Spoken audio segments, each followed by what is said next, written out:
الحمدللہ وکفا وسلام علی عبادہ الذین اصطفیٰ اما بعد فاعوذ باللہ من الشیطان الرجیم بسم اللہ الرحمن الرحیم۔ عزیزان گرامی، جیسا کہ عقائد کے تعلق سے یعنی جو ہماری 2 روز سے گفتگو چل رہی ہے، عقائد اہل سنت و عقائد دیوبندیہ، ہم نے 4 عقائد سماعت کیے ہیں۔ کتنے؟ 4۔ اب 5واں عقائد آ رہا ہے، 5واں عقیدہ آ رہا ہے، اس کو سماعت کریں اور اس پہ فیصلہ کریں کہ کیا صحیح ہے اور کیا غلط ہے، کون حق پر ہے اور کون باطل ہے۔ عقیدہ نمبر 5، عقائد اہل سنت۔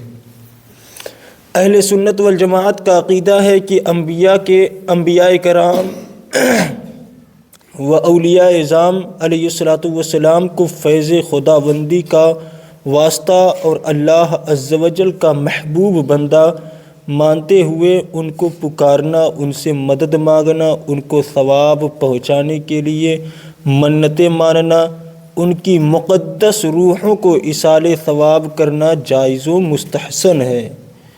فتاوی عزیزیہ و فتاوی خیریہ حجت الاسرار شریف، یہ کتاب کے دلائل ہیں۔ ان کتابوں میں یہ موجود ہے کہ ایسا عقیدہ رکھنا مستحسن ہے، یعنی اچھا ہے۔ کیا عقیدہ ہے؟ انبیاء کرام و اولیاء اعظام علیہ الصلاۃ والسلام کو فیض خداوندی سے، یعنی اللہ تبارک و تعالیٰ کی عطا سے، کس کی عطا سے؟ اللہ تبارک و تعالیٰ کی عطا سے، کہ اللہ تبارک و تعالیٰ نے ان کو یہ فیض عطا کیا ہے۔ ان کی ذات، اس میں کوئی ذاتی معاملہ نہیں ہے کہ وہ اپنی مرضی سے، یہ اپنی قوت کے بلبوتے پر لوگوں کو نوازتے ہیں، یہ کوئی مسئلہ نہیں ہے، بلکہ اللہ تبارک و تعالیٰ نے انہیں وہ مرتبہ عطا کیا ہے۔ جیسے نبی کونین صلی اللہ تعالیٰ علیہ وسلم کہ جو معجزات ہیں اللہ تبارک و تعالیٰ نے، یعنی اللہ تبارک و تعالیٰ نے اولیاء کرام و انبیاء کرام و اولیاء اعظام کو اپنی ذات قدرت سے عطا کیا ہے۔ ان کے پاس کوئی ذاتی طاقت، ذاتی قوت نہیں ہے کہ وہ کسی کی رہنمائی کر سکے، بلکہ اللہ تبارک و تعالیٰ نے ان کو وہ قوت عطا کی ہے۔ تو ہم اسی عقیدے سے کہ وہ اللہ کی عطا کردہ قوت سے، اللہ کی عطا کردہ طاقت سے ہماری رہنمائی کر سکے، ہماری پریشانیوں میں ہماری پریشانیوں کو درگزر کر سکیں، یا پھر ہم ان کا وسیلہ دے کر اللہ تبارک و تعالیٰ سے دعائیں کریں کہ اللہ ہمیں اپنے محبوبین کے صدقے میں ہماری اس پریشانی کو دور فرما۔ تو یہ ایسا عقیدہ رکھنا جائز و مستحسن ہے۔ نیز اللہ عز و جل کے محبوبوں کو اس کی عطا سے شفاعت کا مالک ماننا حق ہے، یعنی جو اللہ کے محبوبین بندے ہیں، اللہ کی عطا سے ان کو شفاعت کا مالک ماننا حق ہے۔ قرآن شریف بالخصوص حضور اکرم صلی اللہ تعالی علیہ وسلم کو شفیع روز جزا ماننا اہل سنت کا عقیدہ حقہ ہے۔ یعنی اولیاء اعظام جو ہیں اللہ کے نیک بندے ہیں، اللہ کے محبوبین بندے ہیں، ان کو شفاعت کا مالک ماننا اللہ کی عطا کردہ طاقت سے یہ حق ہے۔ اور خصوص نبی پاک صلی اللہ تعالی وسلم کو شفیع روز جزا ماننا یہ اہل سنت والجماعت کا عقیدہ حقہ ہے، یعنی یہ پختہ عقیدہ رکھنا ہے کہ نبی پاک صلی اللہ علیہ وسلم شفیع روز جزا ہیں۔ اور دلیل کیا ہے اس کی؟ احادیث متواترہ، یعنی المعنی وفقہ اکبر مصنفہ امام اعظم رضی اللہ تعالیٰ، یعنی امام اعظم ابو حنیفہ رضی اللہ تعالیٰ کی کتاب میں یہ عقیدہ موجود ہے۔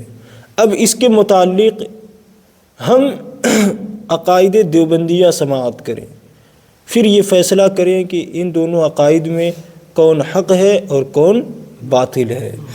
دیوبندیوں کا عقیدہ ہے کہ جو مسلمان کسی نبی یا ولی کو پکارتے ہیں یا رسول اللہ صلی اللہ علیہ وسلم یا غوث یا خواجہ غریب نواز یا حسین یا علی کہتے ہیں یا ان کی منتیں مانتے ہیں، نظر و نیاز کرتے ہیں یا کسی نبی یا ولی کو شفاعت کرنے والا جانتے ہیں، وہ سب ابو جہل کے برابر مشرک ہیں۔ چنانچہ دیوبندی مذہب کے امام مولوی اسماعیل دہلوی لکھتے ہیں، معاذ اللہ پڑھیں، یہی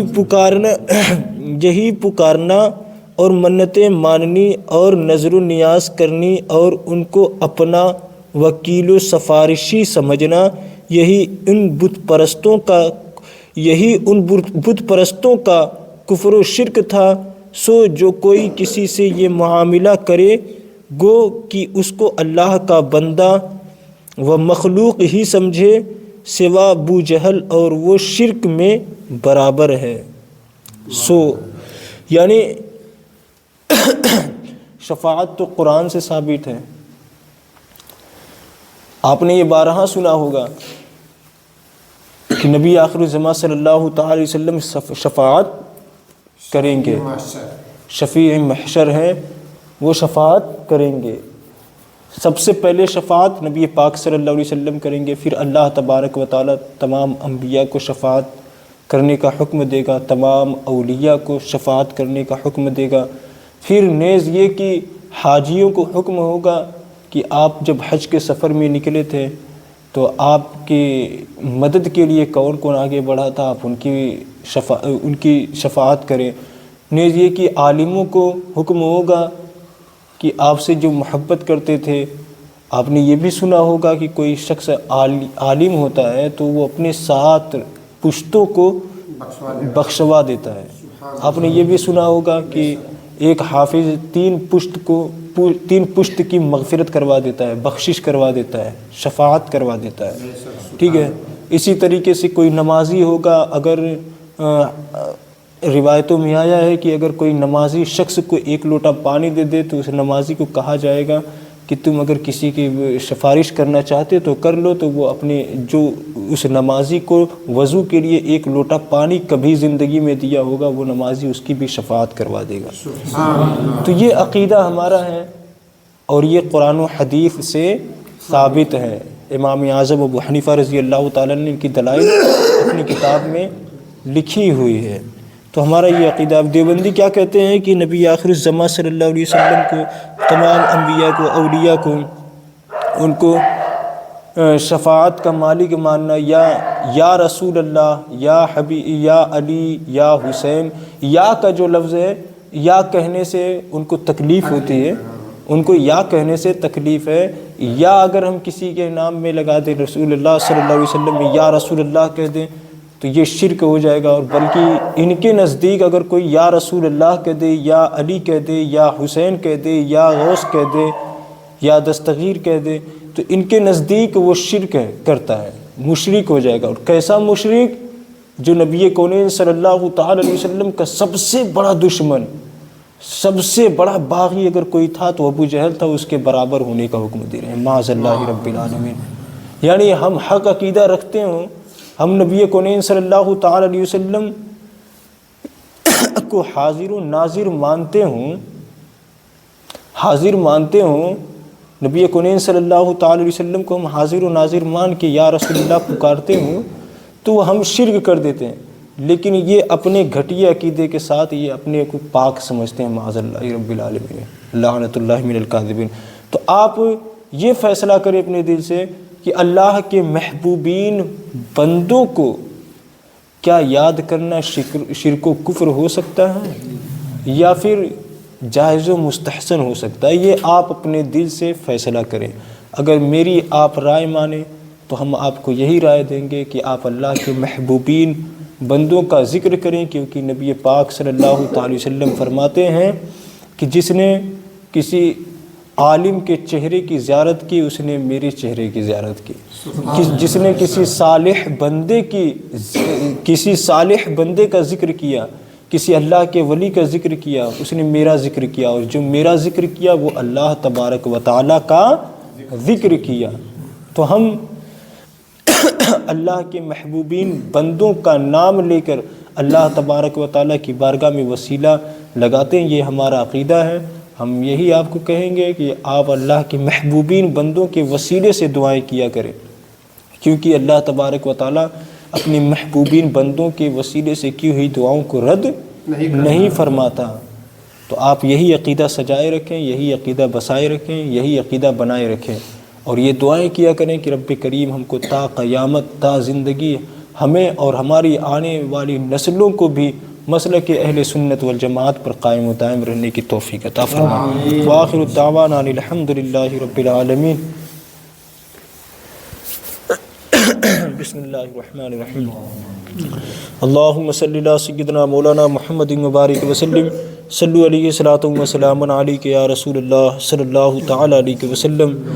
یا اللہ پاک پروردگار عالم، کہنے سننے میں اگر کسی قسم کی غلطیاں، خامیاں، لغزش، خطائیں، کوتاہیاں ہو گئی ہو، اسے اپنے حبیب کے صدقہ و طفیل میں معاف عطا فرما۔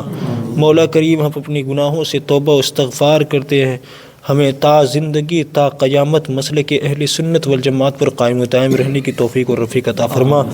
استغفر اللہ ربی من کل ذنب و اتوب الیہ، استغفر اللہ ربی من کل ذنب و اتوب الیہ، استغفر اللہ ربی من کل ذنب و اتوب الیہ، اشہد ان لا الہ الا اللہ وحدہ لا شریک لہ واشہد ان محمدا عبدہ ورسولہ۔ یا اللہ پاک پروردگار عالم، ہمیں نیک بنا، صراط مستقیم پر گامزن فرما، نماز پنجگانہ کی توفیق عطا فرما، برے کام کرنے سے بچنے کی توفیق عطا فرما، نیک کام کرنے کی توفیق عطا فرما، غریبوں کی، یتیموں کی، ضرورت مندوں کی ضرورت کو پوری کرنے والا بنا۔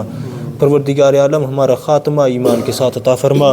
ان اللہ و ملائکتہ یصلون علی النبی یا ایھا الذین آمنوا صلوا علیہ وسلموا تسلیما۔ اللہم صلی علی سیدنا مولانا محمد مبارک وسلم، صلوا علیہ الصلاۃ والسلام علیک یا رسول اللہ صلی اللہ تعالی علیہ وسلم۔ سبحان ربک رب العزۃ عما یصفون وسلام علی المرسلین والحمد للہ رب العالمین۔